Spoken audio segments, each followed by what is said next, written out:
In this video, I'm going to show you how to connect Zotero to Chrome. So the first thing you want to do, you want to open up your Zotero program on your computer, and then you want to go to Tools up top left over here, click on Tools and click on Install Browser Connector.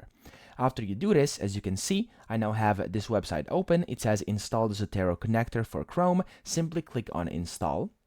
And after you do this, it will take you to the Chrome Web Store. Click on Add to Chrome over here, and then Add Extension.